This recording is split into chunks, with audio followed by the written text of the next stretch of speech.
So we had a bit of a slower start to the week after the marathon test. Long run on Sunday. Yeah, my legs are a bit kaput. Just my body was a bit funky leading into the weekend. So today and tomorrow we're just doing 30 minutes easy, just let the body recover, and then back into the training again. Come talk with me, stay and watch the day grow. I've been waiting for the moment to arrive. Thought I'd get onto some softer terrain, so just on the trail down at Tough Crater. If you live on the shore and you're looking for somewhere to run that's super cruisy like this, then Tough Crater is pretty cool. From home it's like 4k, so I often add it in. It's pretty convenient. I was waiting for the moment to arrive. I wouldn't miss it for the world.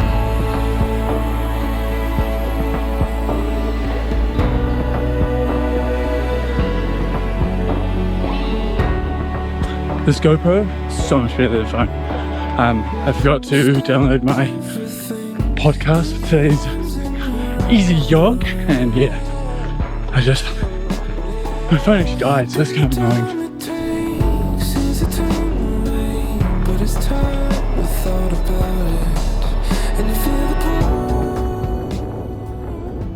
One of the things I don't understand is when people don't eat after a run.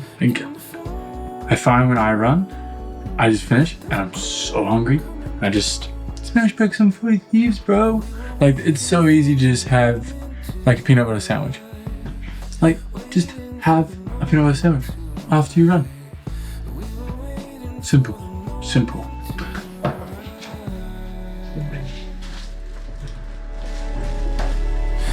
Bread.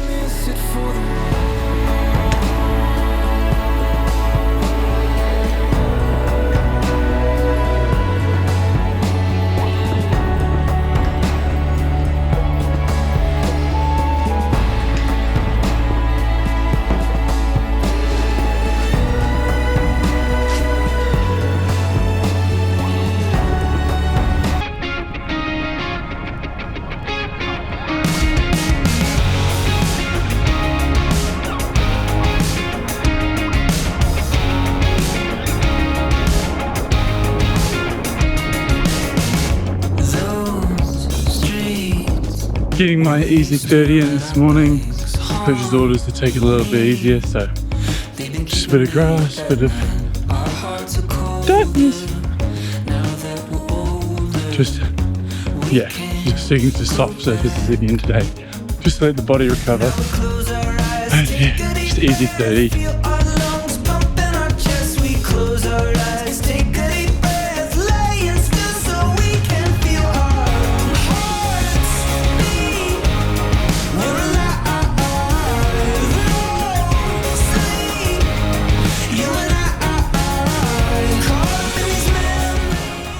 If you guys didn't know, this track here is literally in the middle of Takapuna, right by those nipple courts, just off of Northcote Road. It's pretty good. Just a nice little section.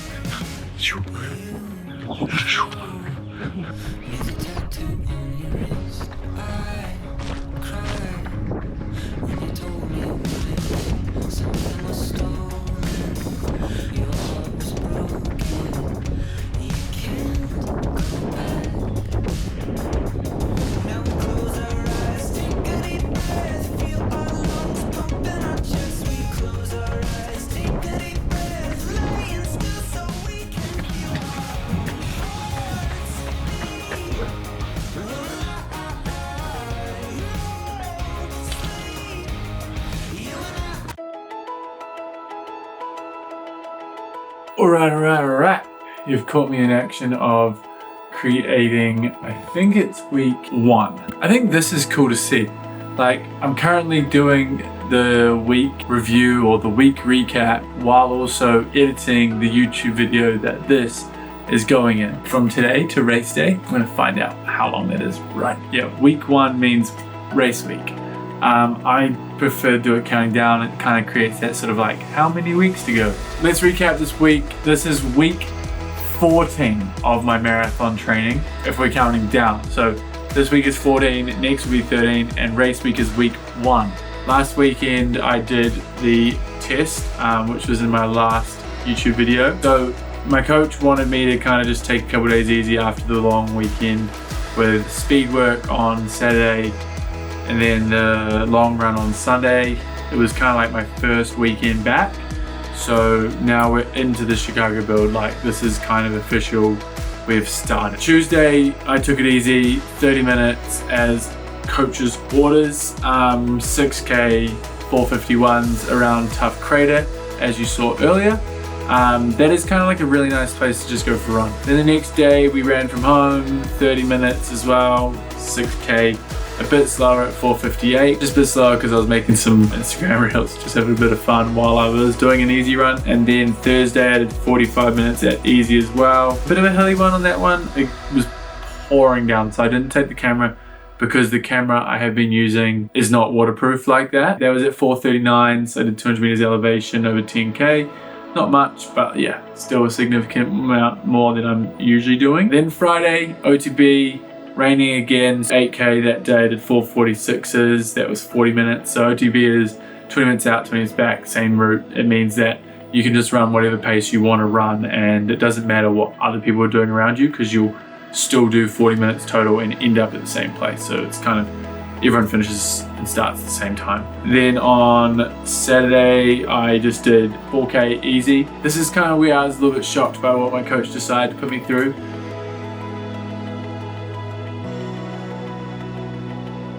So I chose to sort of do this, it's Run 21 series, the Tamaki River Half Marathon.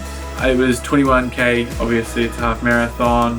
I did an hour 22, that's 355. My goal pace was to do 340 to 345. I'll just run through all of the K reps, I reckon, the Ks that I did. We're gonna start from K1, K21, and then I'm gonna run you through kind of what happened and why. So yeah, K1, 338, 344, 344, 349, 346, 347, 348, 348, 350, 353, 405, 412, 352, 347, 403, 418, 403, 417, 356, 424, and 354. That sounds really bad when I read it out like that. Slippery boardwalks through a lot of sections, lots of people at the turnaround. So yeah, that sort of 10K mark where I went 350, 353, and 405.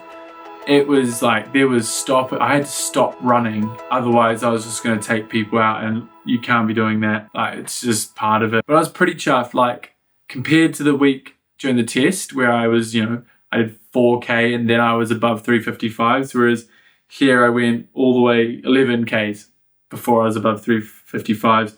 Did the 2K above 355, which is kind of like that threshold my coach was saying, once you're over that, that's it. So 2Ks over 355s.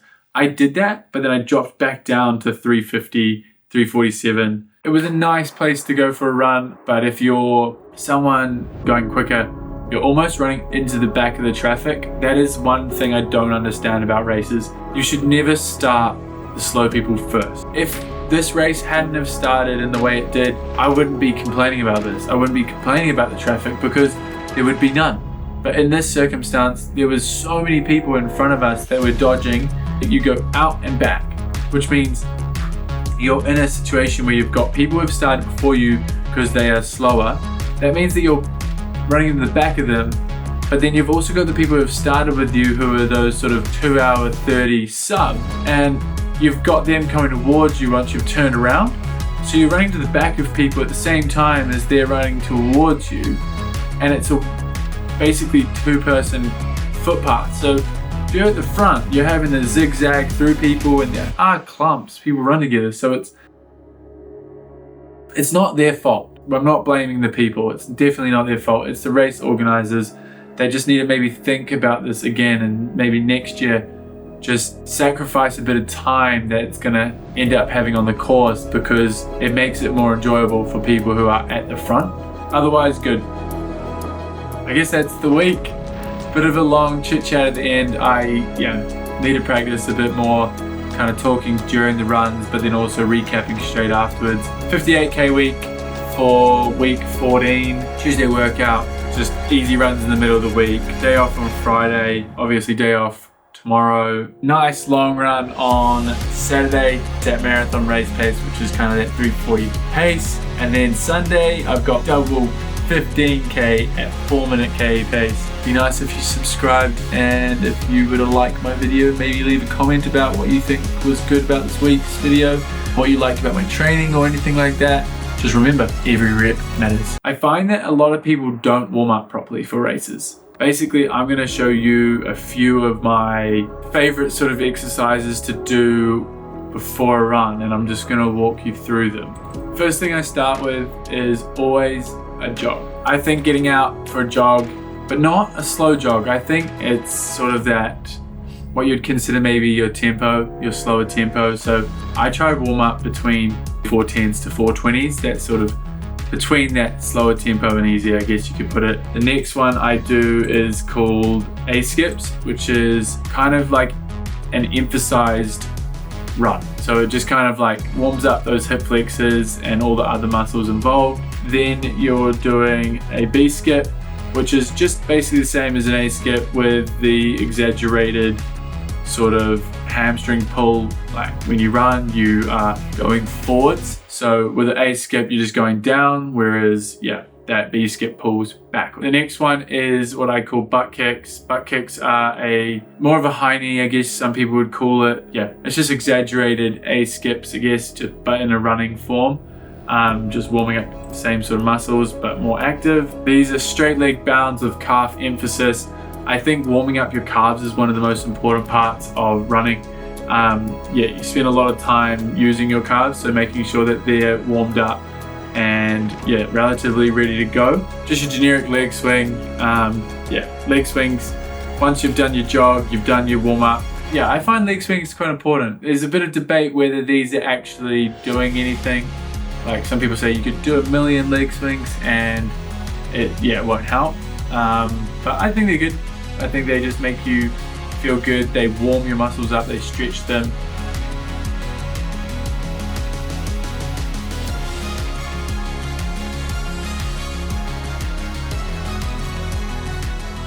This is gonna be very fun. I'm really keen to get into it.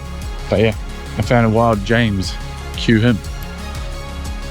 Let's go, boys. Found James. Got a lot of figuring out to do with this filming stuff. But